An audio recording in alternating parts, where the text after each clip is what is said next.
Life can change at any moment. Born to wealthy parents, the boy Alexander's life took a sharp turn before he could utter his first words.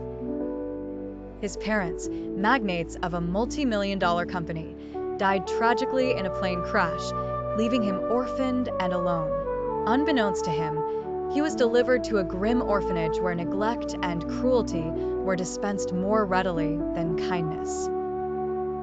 Here, Alexander spent the first decade of his life, facing the harshness of the world without a comforting hand or a loving smile. The staff at the orphanage were ruthless, often picking on him just because he was different, too quiet, too contemplative, too unlike the other children. At the age of 10, unable to endure the torment any longer, Alexander mustered the courage to flee.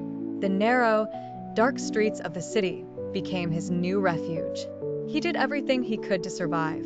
Look for food in the garbage, shine shoes, and so on. Grew up in the streets. One fateful day, while polishing the worn shoes of an elderly tailor named Samuel, Alexander's life took another unexpected turn. Samuel, intrigued by Alexander's well-mannered demeanor and evident intelligence, asked about his past. Though hesitant at first, Alexander shared fragments of his sorrowful story. Moved by the hardships faced by such a young soul, Samuel offered him shelter and the promise of a better life. Without a second thought, Alexander accepted, yearning for the warmth of a home he had never known. Samuel was not wealthy, but he possessed a remarkable talent for creating exquisite clothing. With unwavering patience, he taught Alexander how to sew, design, and appreciate the fine details of garment making. He also took it upon himself to educate Alexander, teaching him to read, write, and nurture his artistic talents. Years passed, and Alexander grew into an adept teenager, skilled in the craft of tailoring. He found solace in the rhythm of the sewing machine, the feel of fabric between his fingers, and the vibrant sketches that sprang from his imagination.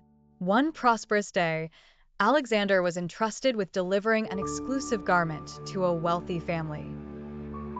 Nervously clutching the ornate package, he arrived at the mansion, only to be met with a bewildering surprise. The master of the house, an elderly gentleman named Mr. Harrington, was struck by the uncanny resemblance between Alexander and his late employer. After a series of poignant questions, the truth unveiled itself. Mr. Harrington had been a loyal employee of Alexander's father. The striking similarity confirmed that Alexander was indeed the heir to the vast fortunes and responsibilities left in the wake of his parents' untimely demise. With a heart pounding in disbelief, Alexander contacted Samuel, and together, they moved into the grand estate that was rightfully Alexander's. Grateful for Samuel's unwavering support and love, Alexander decided to channel his newfound wealth into a grand venture. He established a prestigious fashion company in Samuel's honor, highlighting the very skills and principles Samuel had instilled in him. Together, they transformed the fashion industry, combining innovation with heartfelt craftsmanship. Thus, entwined in the intricate threads of fate, Alexander and Samuel lived out their days in joy and fulfillment, proving that family is not just defined by blood, but by love and perseverance. They lived happily ever after, crafting not just clothes, but a legacy of hope and resilience.